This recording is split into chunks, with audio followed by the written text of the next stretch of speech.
आश्विन संकष्टी चतुर्थी व्रत अर्थात गणेश चतुर्थी व्रत। आश्विन में कृष्ण नामक गणेश जी का पूजन तथा विधि पूर्वक व्रत करना चाहिए। व्रती को इस दिवस क्रोध, भोजन, लोभ, पाखंड को त्याग कर गणेश जी का ध्यान करना चाहिए। इस दिन दूब तथा हल्दी को मिलाकर हवन करना चाहिए। व्रत का फल आश्विन मास की चौथ सभी शत्रुओं पर विजय दिलाने में सहायक सिद्ध होती है, इसलिए इसका व्रत तो अवश्य ही करना चाहिए। आश्विन मास के चौथ की व्रत कथा भी इस प्रकार है। एक समय बाणासुर की कन्या उषा ने स्वप्न में अनिरुद्ध को देखा, श्री कृष्ण के पौत्र। जागने पर उषा को बहुत दुख हुआ। तब चित्रलेखा ने अपनी सखी को 3 लोक तथा 14 भवनों के प्राणियों के चित्र बनाकर दिखाए।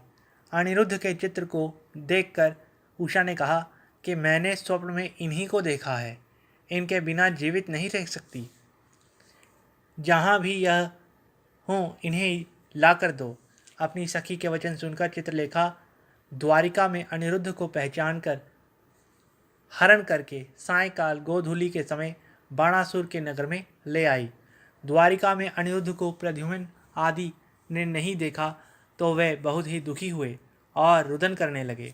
रुक्मिणी जी भी अपने नाती के वियोग में बहुत दुखी हुई और दुखी हो श्री कृष्ण से पूछने लगी, मेरा नाती कहाँ है?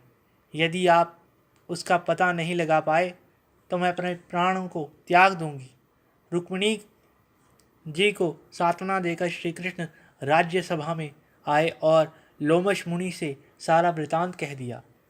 श्री लोमश मुनि बोले, हे राजन, गणेश जी का व्रत करने से आपके नाती की प्राप्ति आपको अवश्य ही हो जाएगी।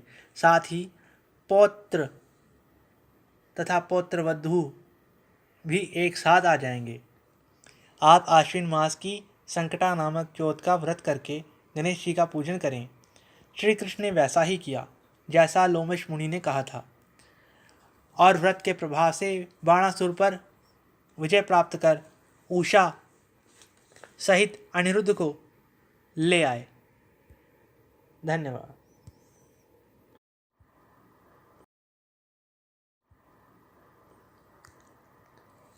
आज